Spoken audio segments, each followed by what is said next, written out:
இந்த எண்ணற்ற மாற்றங்கள் பூமியில் நிகழ்ந்தது. இதெல்லாம் ஒரே இரவில் நடைபெற்ற விஷயங்கள் அல்ல, கோடிக்கணக்கான ஆண்டுகள். ஒரு சின்ன மாறுபாட்டை தன்னுடைய குழந்தைக்கு கொடுத்து போகும், அது ஒரு மாறுபாட்டை அடுத்த குழந்தைக்கு கொடுத்து போகும்.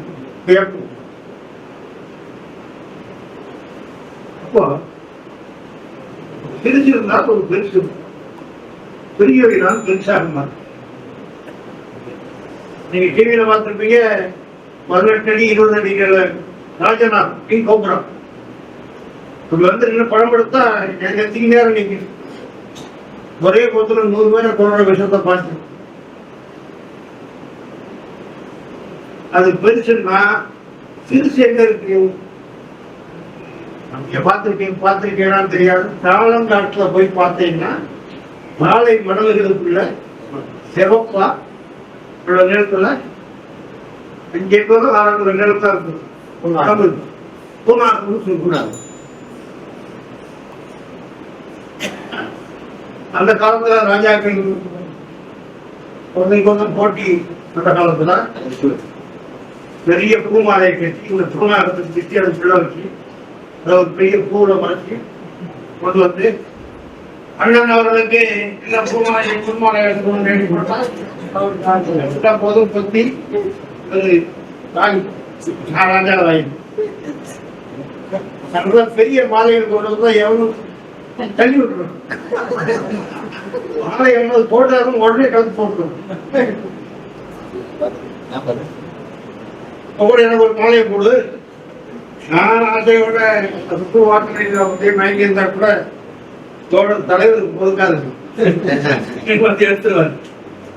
மறந்துக்காது எதுக்கு பயன்படுறாங்கன்னு தெரியல. அதுதான் பழைய ஒன்னே.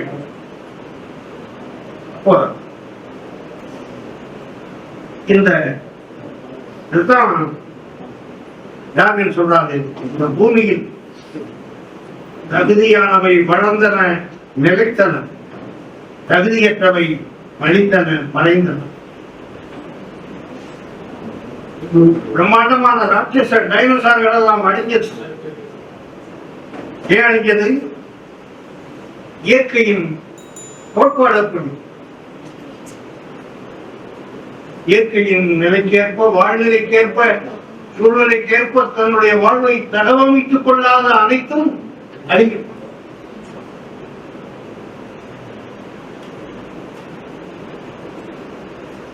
பெரிய தெரிந்தவர்கள் பூமியில வந்து அனுமானிப்பின் போது காலத்தில் வரவே முடியாமல் கடற்கரை நலனமா தங்கி போய் சேர்ந்தால் அந்த பழைய நடந்த காலம் எடுத்துக்காலும் நிலத்தில் திங்கள். அப்போ டீ பிரேக் வேணுமா கண்டிப்பா பண்ணணும்.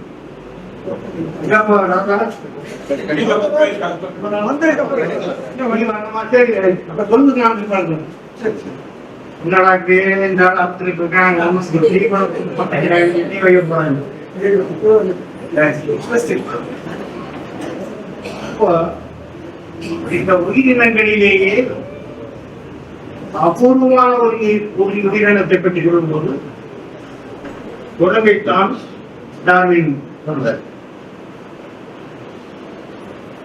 உயிரினங்களிலே இது ஒரு அபூர்வமான இனம், அபூர்வமான குணங்களை படைத்தது.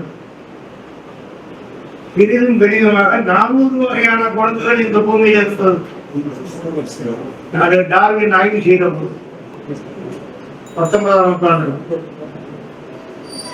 லேட்டஸ்டா 2011 சர்வேல டிஸ்கவரியில 179 தான் இருக்கு. மற்ற இனமெல்லாம் அழிஞ்சு போச்சுங்க.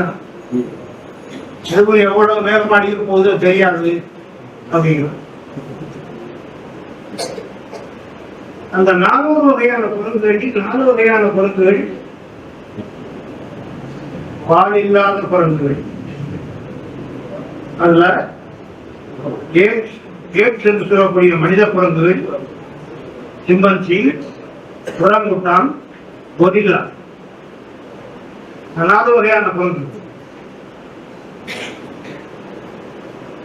ஏப்பு சூப்பர் ஏப் மனித குரங்குகளிலே இருந்துதான் சூப்பர் ஏப்ஸ் என்று சொல்லக்கூடிய மனித குரங்குகள் தோன்றினார்கள். மற்றவை குரங்குகள் மற்ற குரங்குகள் மனிதனாக மாற முடியாது வாய்ப்புள்ளது. மனிதர்கள் அந்த சிம்மந்திய எல்லாத்தையும் படைத்து பார்க்கணும். அது விக்கி போனாலும் ஒரு சிகரெட் பிடிக்குது, ஒரு சோடா பிடிக்குது, முத்தம் கொடுக்குது, அதுக்கு மேல பண்ண முடியும், அதுக்கு மேல பழக்க முடியும். சில வித்தைகள் செய்யும் சொல்லிக் கொடுக்கிறது.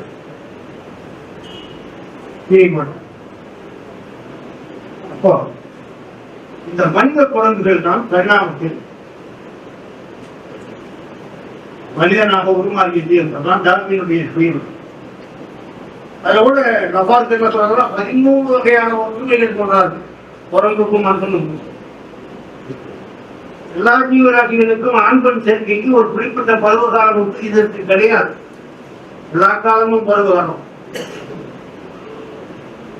கூடி வாழ்வது, கூட்டமாய் புதுகரிப்பது, இறந்து போனால் எல்லோரும் கூடி துக்கம் அதிர்ச்சிப்பது, குழந்தை விடுவதால் எல்லோரும் கூடுவது, ஒரு குழந்தை செத்து போனால் எல்லோரும் கூடுவது என்பதிலிருந்து உடம்பிலே எங்காவது அசிங்கமான இடத்திலே வெள்ளை விட்டு முகர்ந்து பார்க்கிறது வரைக்கும் சொல்றான். உடம்புக்கும் மனுஷனுக்கும் உள்ள ஒற்றுமை.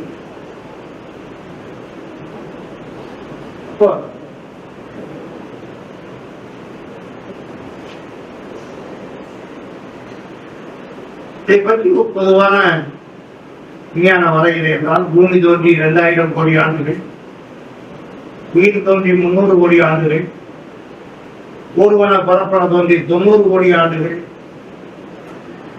மனித குரங்குகள் உருமாற்றம் தொடங்கியிலிருந்து உருமாற்றம் தொடங்கி 20 லட்சம் ஆண்டுகள், இன்றைக்கு இருக்கக்கூடிய குரங்குகள் எல்லாம் ஒரு 60,000 ஆண்டுகளுக்கு முந்தைய நியந்திரதார் மனிதர்கள், ஜாவா மனிதர்கள், சீன மனிதர்கள் எல்லாம். டார்வினுடைய முக்கியமான பரிணாம தத்துவ கோட்பாடு என்பது 3 வழிகளில் மனித இனத்தை தொடரும். ஒன்று மரபு வழி பரம்பரை, அதில் ஏற்பட்ட மாறுபாடுகள் 2வது, 3வது உயிர் வாழ்வதற்கான போராட்டம். இதான் டார்வினுடைய முப்பெரும் கண்டுபிடிப்பு. அப்போ என்றைக்கும் கூட நீங்க ஒரு குழந்தை தாயின் கர்ப்பத்திலே இருந்து வெளியே வரும்போது குழந்தையினுடைய கையிலே நீங்கள் விரலை கொடுத்தால், ஆள்காட்டி விரலை கொடுத்தால், அப்படியே வெளியே வந்து இதில் தோங்கும். மேக்சிமம் 20 செகண்ட்ஸ் வரைக்கும் தோங்குங்க. அதே மாதிரி கடல் தான் உயிரின் தாய். உயிர்கள் தோன்றிய இடம் கடல். அவ்வளவு ஜெயிச்சுட்டு சமாதானம். மனிதன் பரிணாமத்தை நீங்க பார்க்கணும்னா குழந்தை அப்படியே அப்புறம் குப்புற விழுது நீச்சல் அடிக்கணும். இதுக்கு என்ன அர்த்தம்னா, நான் கடலுக்குள்ளேருந்து வந்தவன்டான்னு அர்த்தம். விளைக்கும் கூட தண்ணியை பார்த்தா மனுஷனுடைய மனத்தை எதிர்க்கணும். தினசரி பார்த்துக்கலாம், தண்ணீரை விழுந்து சாகுறது. நீ எந்த விதத்தை கூப்பிட்டோம், இன்ஜினியரிங் ஸ்டூடெண்ட் தான் ஜாயின் நீச்சல் தெரியாது.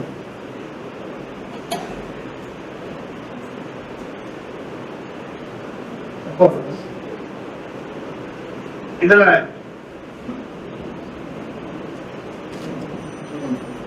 உச்சி மரத்துல உச்சி உப்புல அந்த கையில தோணும்.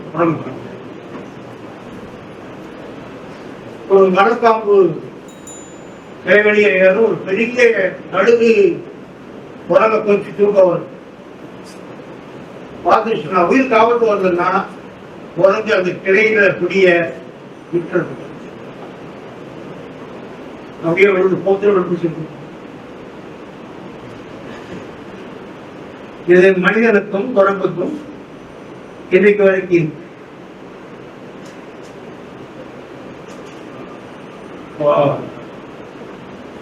செப்டம்பர் 11 அமெரிக்க 2 கோபுரங்கள் விழுந்தது பார்த்திருக்கீங்களா? 6000 கொஞ்சம் பேர் செத்தான். 110வது மாநில அதுல தீ பிடிச்ச உடனே 110வது மாடி வந்து கீழே குச்சி சேர்த்தவன் தான் 7000 பேர். என் பழைய குரங்கு குரங்கு ஒரு ஆபத்து வந்து நம்ம வாண்டியில் தான் இருக்கான்.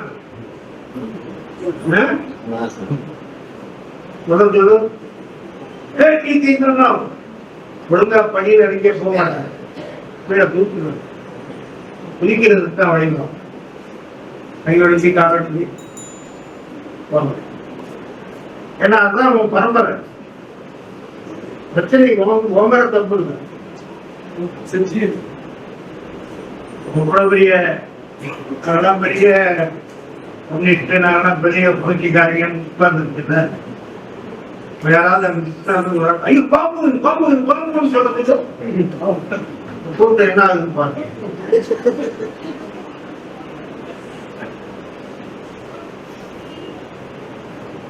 அவ்வளவுதான் வகுப்பாவது மனிதர்களும் வாழணும். அதுல நம்ம பார்த்தீங்கன்னா பார்த்து ஒரு வேலை பாம்பு கூடன்னா கேரளத்துக்கு அடிக்கணும்னு பார்ப்பேன். பாம்பை அடிக்கணும்னா எதற்கு அடிக்கணும்னு தெரியாது. ஜிஐடியில் ஒரு தலைவர் ரங்கராஜன் இருந்தார். அவர் கட்டுரையை பார்ப்பதற்கு செருப்பை பண்ணி கட்டுரையை பார்ப்பாங்க போட்டு கையில போட்டு. அதனால்தான் மறுநாளுக்கு இந்த சேர்த்து 6 மாசம் ஆச்சு அவர் குறைச்சி இருக்கணும். அடி வாங்கிடணும்.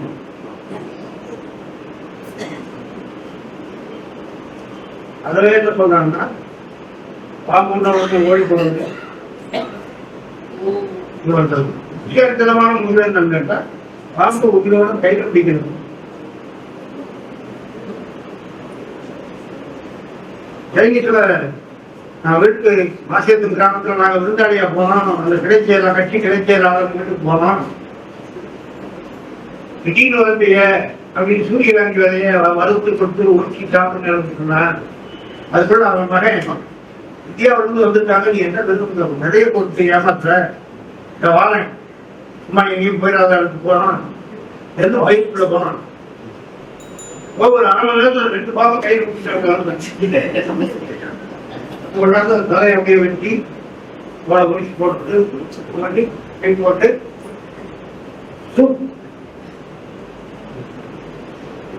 கொடுத்துட்டாங்க. மண்ணெல்லாம் நாகத்தை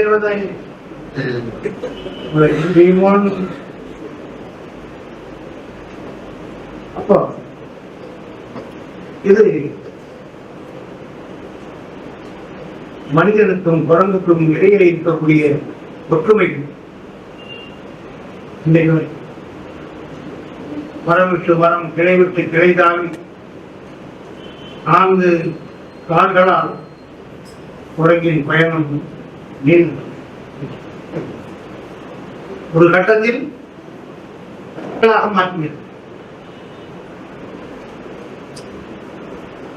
அப்படின்னா குரங்கின் உடலை விட்டு மனிதன் வெளி வந்ததற்கு அடிப்படையான காரணமாக இருந்தது எது? உழைப்பு. உழைப்பு தான் மனிதனை குரங்கிலிருந்து பிரித்தது, மனிதனாக உருமாற்றியது.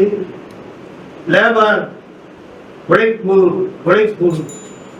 அதான் எங்கள் சொல்ற.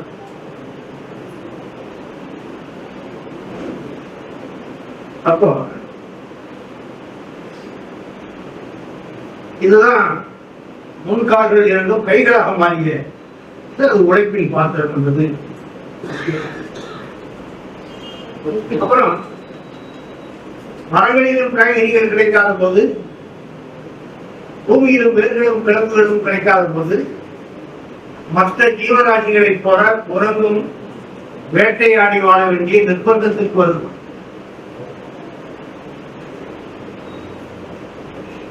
வேட்டையாடணும்னு சொன்னா ஒரு பூனை வேட்டையாடியும் ஒரு புலி வேட்டையாடியும் பெரிய பெரிய விடுதலை எல்லாத்தையும். ஆனா மனித குரங்களுடைய உடல் அமைப்பு அப்படிப்பட்டதில்லை. இதால வேட்டையாட முடியாது.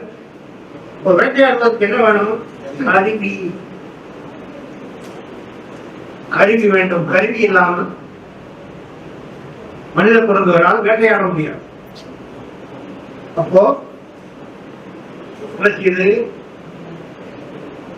காய்ந்து போன மரக்கட்டைகள், இறந்து போன யானைகளின் சொந்தங்கள், பெரிய மிருகங்களின் எலும்புகள், கூடுகளிலே இருந்த பெரிய எலும்புகள், இவைகளை ஆயுதங்களாக கையிலே பிடித்து குரங்கு நிமிந்து நீக்கி மிருகங்களை வேட்டையாடி மாமிசத்தை குடிக்க ஆரம்பிக்கும். மாமிசம் தின்றதற்கு பிறகுதான் மூளையில் உள்ள சிந்தனை பகுதி பட்டாணி அளவு இருந்தது, ஒரு தேவை அளவுக்கு வளர்ச்சி அடைந்தது.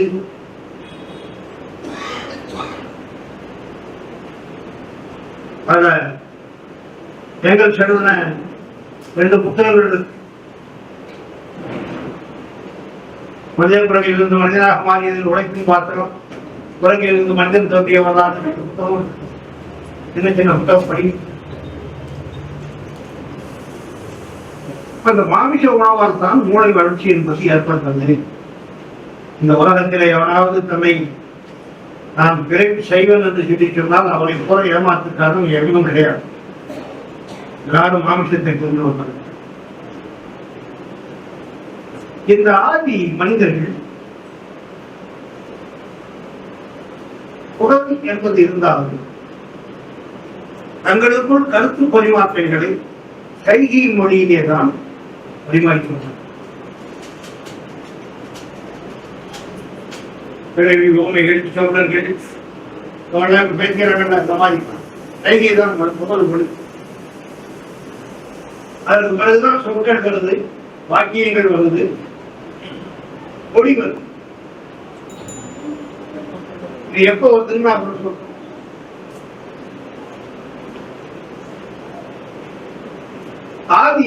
இந்த ஆதி காலத்து மனிதர்களுக்கு ஆதி பெரும் கருவியாக இருந்தது நெருப்பு. மனிதனுக்கு கிடைச்ச முதல் சக்தி ஆயுதம் நெருப்பு. இந்த நெருப்பிலே கல்லெல்லாம் உருகி ஓடி உலோகங்களாக வந்துச்சு.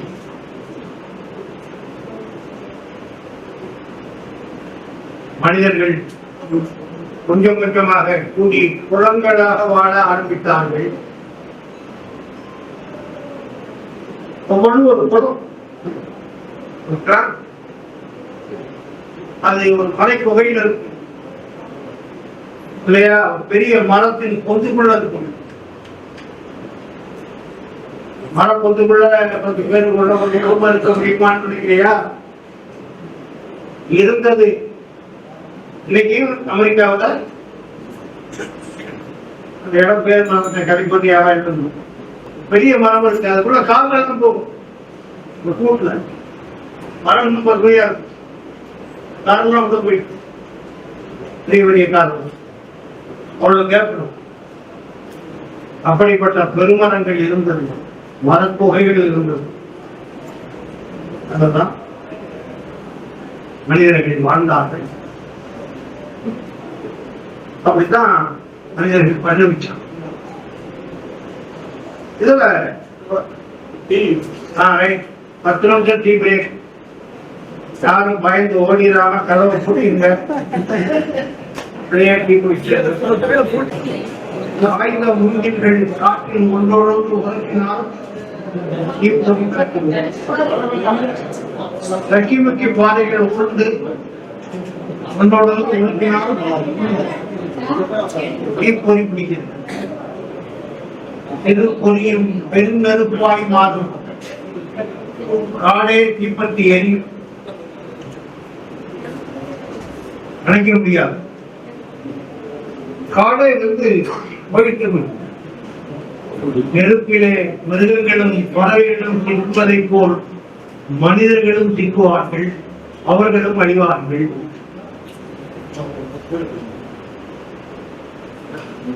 அப்போ மனிதன் நெடுங்காலம் இந்த அழிவிலே இருந்து தப்புவதற்கான மாற்றத்தை கண்டுபிடிக்க முடியும். பிறகுதான் கண்டுபிடித்தான். பெரிய கானகத்தில் ஒரு 50 ஏக்கர் பரப்பளவில் எல்லா மரங்களையும் செடி கொடிகளையும் எல்லாவற்றையும் அகற்றி மைதானங்களில் காட்டுக்குள் உருவாக்கும். காட்டிலே தீப்பற்றி எரிந்து வந்தாலும் தீ தொடர்ந்து எரிவதற்கு இந்த மைதானத்தில் எந்த பொருளும் இல்லை. எனவே மைதானத்தில் தீ பரவாது. தீ மைதானத்தை சுற்றித்தான் எரிய முடியும். அப்படியானால் காட்டிலே தீ பிடித்ததும் மனிதர்கள் ஓடி வந்து அந்த மைதானத்திலே வந்து உழுந்து கிடப்பார்கள்.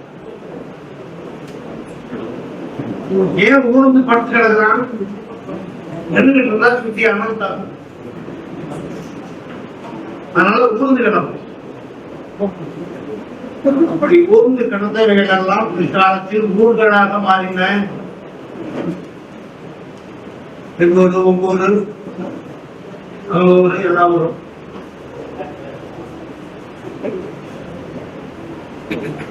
நெருப்பில இருந்துதான் நசிப்பதற்கு காட்டு தீப்பிடிக்க எட்டியதற்கு பிறகு கஷ்டப்பட்டு வேட்டையாடுற இவனுடைய மிருகங்கள்லாம் மானு பெரிய ருசி மிகுந்த மாமிச பிரச்சனைகள் எல்லாம் வெந்துகளை சுட்டு மனிதர்கள் அதை எடுத்து தின்னு பார்த்தாங்க. ருசியா இருந்துச்சு. அதிகமா சாப்பிட முடிஞ்சது. எளிதில் ஜீரணமாச்சு. பச்சை கறியை தின்னும் போது கடிச்சல் ஏற்பட்டுக்கிட்டே இருந்தது. மாமிசத்தை வாட்டி தின்ன வேண்டும் என்பதை கண்டுபிடிச்சு சுட்டு திங்கிறோம். அதற்கு பல தலைமுறைகள் ஆச்சு. அப்ப இந்த குலங்கள் ஒவ்வொன்றும் தனித்தனியாக கூட்டம் கூட்டமாக இருக்குது. மார்கன் தான் இந்த காட்டு மிராண்டி சமூகத்தை பற்றி ஆராய்ச்சி பண்ணவர். மார்க்சுக்கே அவர் தான் ஆசிரியர். மார்கன் அவருடைய சேவேஜ் சொசைட்டிங்கிற புக்கு அற்புதமான புத்தகம். காட்டு மிராண்டி சமூகம் இவர்கள் குலங்களாகத்தான் ஒவ்வொன்றும் இருக்கிறாங்க. ஒவ்வொரு குலமும் அந்த காலத்துல ஆசிய குலங்கள் எல்லாம் ஒரு 13 பேர்ல இருந்து உயர்ந்தபட்சம் 36 பேர் வரைக்கும் தான் இருந்திருக்காங்க. அமெரிக்காவிலே மட்டும்தான் 88 பேர் வரைக்கும் உள்ள குலங்கள் இருந்தது. அதிக எண்ணிக்கையிலான தென்னிந்திய குலங்கள். இந்த குலங்கள் ஒற்றுமையாக இருக்கும். வேட்டையை இன்னொரு குலத்தோடு போர் செய்யும். வேட்டையாடும். பகல் முழுவதும் திரிந்து விட்டு மாலை நேரங்களில் வெறும் தாடிகள் எல்லாத்தையும் போட்டு சமைச்சு குலம் முழுவதும் சாப்பிடும். மற்ற 2 நேரமும் காய்கறிகள் அதுகள் இதுகள் பச்சையா கிடைக்கிறது சாப்பிடும். இந்த பானையை எப்படி கண்டுபிடித்தான்? காடு தீ பிடிக்கிற போது தண்ணீர் ஓடுகிற இடங்கள்ல ஈரமான இடங்கள்ல இருக்கக்கூடிய மண் இருக்கு இல்லையா, அது நெருப்பு எரிஞ்சி போடும்போது சுற்று ஓடாங்கி அதுக்கு பிறகுதான் ஓட்டில் மண்பாண்டங்கள் செய்ய கற்றுக்கொள்ளலாம். அதுல இந்த குலங்களுக்குள்ளேயே போர்கள்ல பகைமையா இருக்கும். எங்க ஏரியாவில் கொஞ்சம் இருக்கான்னு தெரியல, ஆனா நானும் தான் பார்த்துருக்கேன். ஒரு முயலை வந்து எங்க ஊர் காட்டுல இருந்து நாங்க விரட்டி பிடிக்கிறதுக்கு போய் உங்க ஊர் எல்லையில வந்து அடிச்சிட்டோம்னா உங்க ஊருக்கு அருகே அந்த முயலை தூக்க விட மாட்டாங்க. எங்களை போட்டு போடாம அப்புறம் 2 பேருக்கு ஜெண்டர் ஒரு முதமுடிக்காக கொலை ஆயிருக்கு. அவ்வளவுதான் முஸ்லீம் இப்பவே. ஆனா 30,000 வருஷத்துக்கு கொஞ்சம் எப்படி இருந்திருப்பான் மனுஷன் காட்டுதான். அப்புறம் என்னன்னா உங்க குலம் வந்து எனக்கு எங்க குலத்துக்கு பகையினா இங்க சமையல் பண்ற பெரிய உடாக்கள் நான் என்ன செய்வோம்னா அரளி விதைய அரைச்சி உருட்டி கொண்டு போய் அதுல போட்டு வந்தாச்சுன்னா சாப்பிட்ட குழம்புறாவும் எதிரிகள் அழிந்து போகும். இது நடந்ததுக்கு பிறகுதான் மனிதர்கள் அதுக்கு ஒரு ரெமடியை கண்டுபிடிக்கிறாங்க. என்ன அப்படின்னா சாப்பிடுறதுக்கு முந்தி அதெல்லாம் எடுத்து இலையில வச்சு பூனையில வச்சு கான்னு கூப்பிடுவாங்க. காக்கா வந்து விசேஷமான பறவை என்னன்னு தெரியுமா? மற்றவங்க சாப்பிட்டு முழுங்கின பிறகுதான் சாடும். காக்கா மட்டும் விஷம் உள்ள உணவை பொத்துச்சுன்னா பொத்துன உடனே பொத்துன்னு விடுது. அதான் சாம்பிள் டேஸ்ட். காக்காவை போட்டு அது வந்து சாப்பிட்டு எல்லாம் திரும்பி போயிடுச்சுன்னா போயிடுவோம். ஆயிரக்கணக்கான வருஷமா காக்கா உங்க கூட இருக்கு கூட்டா வந்தது பொத்துன விட்டு. அதனாலதான் சாப்பிடுறது முந்தி காக்காய்க்கு சோறு வைக்கிறது. இவன் 3வது வாடியில போய் திட்டு எந்த பகையாளி இருக்கா இன்னும் காக்காய்க்கு சோறு வச்சுறாங்க. காக்கா நானும் நம்ம ஒன்றும் சொன்னதில்லை. பறவைகள்னாலும் சாப்பிடணும் அழியாம இருக்கணும். அதான் காக்காய்க்கு பொருள் இல்லைங்கிறதுலாம் இருந்தான். விஷத்தை டெஸ்ட் பண்ணும். ஆதியில் இந்த மனித குழந்தை அன்றைக்கு தாய் என்பவள் ஒருவள் மட்டுமே இருந்தார். தாய் தான் குலத்தினுடைய தலைவி பெண். அன்னைக்கு தகப்பன் என்று ஒருவன் கிடையாது. எல்லோரும் தாயின் மக்கள் தான். கொடியை சுற்றி குட்டிகள் மேய்கிற மாதிரி தாயை சுற்றி மனித குலம் வாழ்ந்தது வளர்ந்தது. தாய்தான் வேட்டைக்கு வழிகாட்டுவான். போரிலே ஈட்டியோடு முன்னாலே வந்து நின்று எதிரிகளை தாக்கும்படி ஏவுவான். பெண்ணினுடைய தலைமையில் தாயின் தலைமையிலே தான் இந்த சமூகம் வாழ்ந்தது. அதுதான் தாய்வழி சமூகம். பெண்தான் குலத்தில் தலைவியாகி பிறந்தால் அந்த காலத்தில் குலப்போர்கள் நடக்கும். ஒரு குலத்திற்கும் இன்னொரு குலத்திற்கும் ஆதி குலங்களில் வேட்டைக்கான கருவிகள் வளர்ச்சியடையாத ஒரு காலம். அப்போ ஜெயிச்ச குலம் தோத்த குலத்தை பிடிக்கணும். பெண்களையும் குழந்தைகளையும் தன் குலத்தோடு சேர்த்துக் கொண்டு மற்ற ஆடவர்கள் எல்லாரையும் பிச்சு பிச்சு தின்றுவான். அதான் நரமாமிஷம் சாப்பிட்டவர்கள் அப்படி சொல்லணும். மனிதனை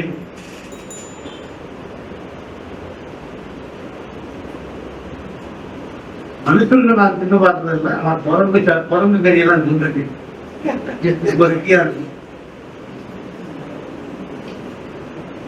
அந்த கருங்குரங்கு ரொம்ப ருசியா இருக்கு.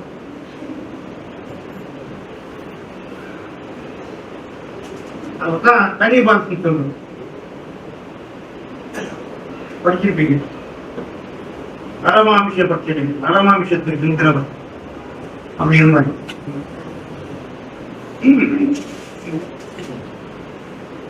இந்த தாய்மொழி சமூக காலத்தில் பெண்கள் தான்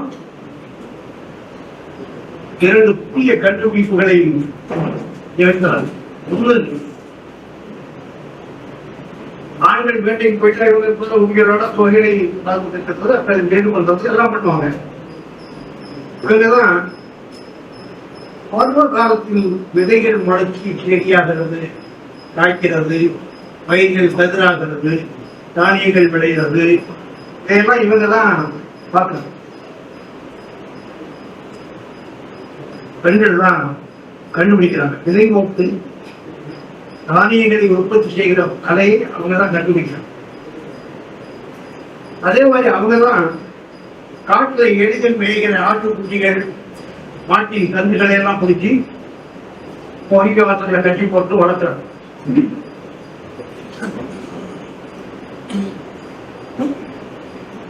அது வளர்ச்சி.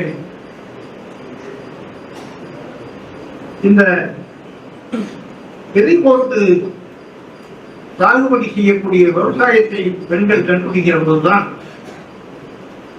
முளைப்பாரி இதெல்லாம் இருக்கான்னு தெரியாது. பெண்கள் முளைப்பாரி கிராமத்திலிருந்து வந்து இங்க குடியேறி குழப்ப நடத்தினாலும் அந்த பழைய கிராம வாழ்க்கையை மறக்காம முளைப்பாரி ஒரே மாதிரி சேர, ஒரே மாதிரி ஜாக்கெட்டு, ஒரே மாதிரி தோணை போவோம். அது என்னன்னா பெரிய மண் ஓட்டில் மண் போட்டு விதைக்க போகிற எல்லா விதைகளையும் கொஞ்சம் கொஞ்சம் போட்டு முளைக்க போடணும். இந்த கிராமத்துலலாம் பார்க்கணும், எல்லா முளைப்பாரி வரும். யாரெல்லாம் காடு வச்சிருக்காங்களோ, யாரெல்லாம் விதைக்க போறாங்களோ இப்போ முளைப்பாரி எடுத்து வருவாங்க. ஒரு 4-5 பாட்டியை உட்கார்ந்து இருப்பாங்க. எந்த பாட்டியும் உட்கார்ந்து நாம் கேட்டு லட்சுமி போட்ட உழுது சரியா முளைக்கிற விதையை மாத்திடும். இதுல நெல் சரியா வரல, நெல்லை மாற்று விதங்களை மாத்திடு. இதுல கம்பு சரியில்லை மாற்றும், சோளம் சரியில்லை மாற்றும். இப்படி ஒரு வருடத்தை பாடு இருக்குது. தெரியாமல் காட்டுல விதைச்சிட்டு ஒன்று விளையாம போய் பெருவரம் நிற்கக்கூடாதுங்கிறதுக்காக இப்ப இந்த காலத்துல அதான் சரியான விதையை கண்டுபிடிக்கிறது. அதான் இது. ஆனா இப்போ நகர வளர்ச்சியில வந்ததுக்கு பிறகு அது கிராம எல்லா நகரங்களிலையும் அந்த கிராமத்து ஜனங்கள் இந்த வாட்டையோட முளைப்பாரியை தூக்கிட்டு போட்டு அடிச்சு போகும். இப்ப தாமரத்துல இருக்காங்க தெரியாது. ஆனா பல நகரங்கள்ல இருக்கு. 10 பக்கம்லாம் 8 தப்பா இருக்கு. ஏகப்பட்ட செலவு திரவழிப்பாங்க.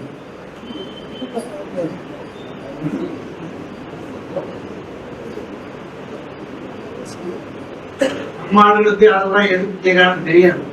இதெல்லாம் சாமி இதெல்லாம் ஒழிக்கணும்.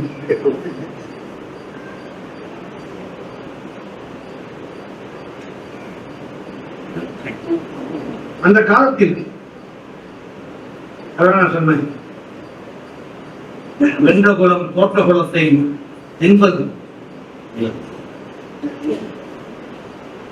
அந்த காலத்துல கணவன் என்று ஒருவன் கிடையாது. கொஞ்சம் கொஞ்சமாக மாற்றுங்கள். ஒவ்வொரு குலத்திலும் கிடைக்கிற உணவு எதுவோ அதை பகிர்ந்தளிக்கிற பொறுப்பு தாயினுடைய. தாய்வழி சமூகம் அல்லது ஆதி பொது உடைமை சமூகம் சொல்றோம். ஆதி பாடானே கிருத யுகம் எழுகமாகும். அந்த ஆதியில இருந்த கிருத யுகம் மீண்டும் எழணும்னு சொல்லுவோம். பாரதி மாத்திரத்தான் சொல்றார். அவருடைய 3வது விதியில, அடிப்படை விதிகள்ல, இந்த சமூகத்திலே ஏற்கனவே தோன்றி இருந்து வாழ்ந்து மறைந்தவை மீண்டும் தோன்றியே தீரும்.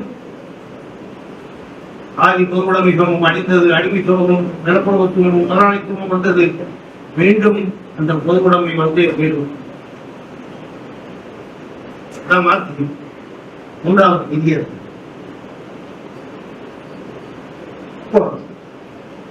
இந்த புலங்களாக வாழ்ந்த போது ஆதி புலங்களில் வேலை பிரிவினை என்பது ஆதி பொது உடைமை சமூகத்தில் முதல் வேலை பிரிவினை என்ன வருது அப்படின்னா உங்களுக்கு தெரிஞ்சிருக்கு. காடுகளில் வேட்டையை செய்கிற போது மிருகத்தை வேட்டையாடி மாலையிலே புகைக்கு வரணும் நடந்த காணத்துக்குள்ள பொழுது இருட்டிச்சுன்னா வழி தெரியும், புகை இருக்கிற இடம் தெரியும். அப்ப வேட்டையாடிய ஒரு மானையோ விழாவையோ ஒரு களியிலே சொருகி தோல்ல வச்சுக்கிட்டு ஆடிக்கிட்டே இருக்கும். விடிய விடிய கீழே விட்டுச்சுன்னா கைனா கழுவ புலிகள் வந்து தூக்கிட்டு போயிடும். இருக்கிறதுலயே கழுத புலிகள் தான் ரொம்ப மோசமா இருக்கும் தெரியுமா உங்களுக்கு? கானகத்திரி தோட்டி மோப்ப சக்தி அதிகமுள்ள ஒரு நாயகியில் அது கிடைக்காது. ஒரே வம்சம் தான், ஒரே ஜாதி தான். அதனால அந்த காலத்துல காட்டுக்கு எங்கூர்லேருந்து தாய் மகளுக்கு கொடுத்து கறி குழம்பு வச்சு பெரிய தூக்குவாளிகள் கொடுத்து விடுவாங்க. கொடுத்து விடையில ஞாபகமா கறி துண்டல் போட்டு விடுவாங்க. அடுப்பு கறி பார்த்துருக்கீங்களா? தெரியுமா? அந்த வாசனை வராது, குழம்பு வாசனை வராது. கழுதப்புலி வந்து உன்னை அழைத்து கொள்ளாது.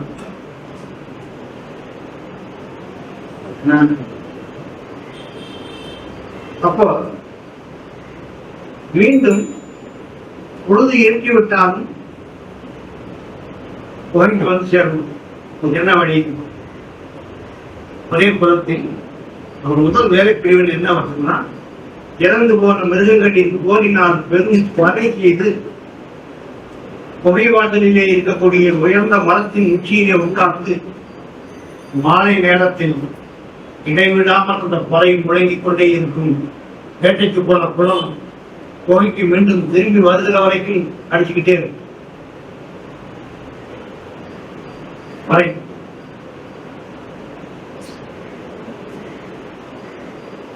பிற்காலத்தில் வெண்கலம் கண்டுபிடிச்சதுக்கு பிறகு பறையோடு உச்சியிலே மணியும் அடிக்கும்.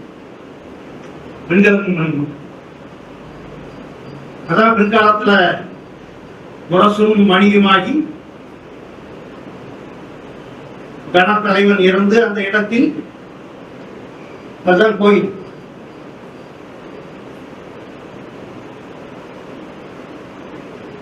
கடவுள்வதற்கு முன்னே கோயில். அப்போ இதுல இந்த பறவை ஏற்பதுதான். அப்புறம் வந்து என்ன வருது? குளத்தின் வேலை பிரிவில் வந்து காலையில வேட்டைக்கு கிளம்புற போதும் அடிப்பாங்க. முக்கிய நேரம் தான் அவங்க சும்மா இருப்பாங்க. ஓய்விலே இருக்கிற காலத்தில் தான் நிறைய ஓய்வு கிடைக்கும் போது அவர்கள் பலவிதமான விஷயங்களை பார்க்கிறார். அவன் வந்து வானத்தையே இமைக்காமல் பார்ப்பான், சூரியனையே பார்ப்பான், சந்திரனையே பார்ப்பான், காற்று வீசும் திசைகளை பார்ப்பான். எப்போது மழை வரும், எப்போது வெயில் வரும், எப்போது விவசாயம் செய்யலாம் என்பதையெல்லாம் பார்ப்பான். பார்த்துக்கிட்டே இருப்பான். அவர் தான் பார்ப்பான்.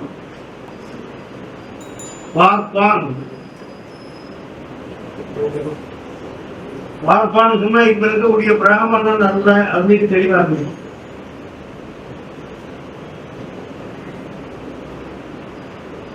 தமிழ் மயப்படுத்தி இங்க பார்ப்பாங்க. ஆதிசங்கரர் காலத்துல ஒரு 1800 ஆண்டுகளுக்கு முன்னால் இங்க இருந்த பௌத்த கோயில்கள்,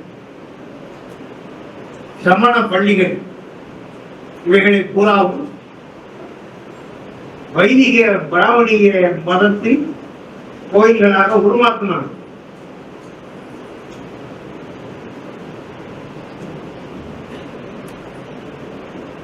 அதுல சமண பள்ளிகள் பூராவும் சிவன் கோயில்களாகவும்,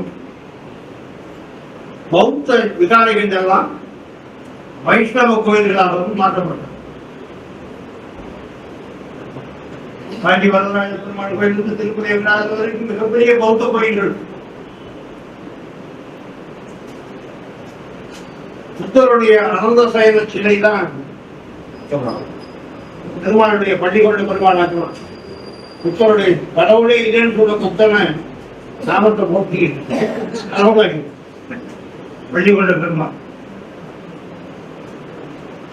சமண பள்ளிகள் முழுவதும் சிவன் கோயிலாக மாற்றப்பட்டது. அதில் 6 மையங்களில் இருந்த சமண பள்ளிகளில் மட்டும் அந்த சமணர்கள் ஏற்கனவே வைத்திருந்த முருக வழிபாடையே தொடர்ந்து. அதான் அருமடை முருகன்.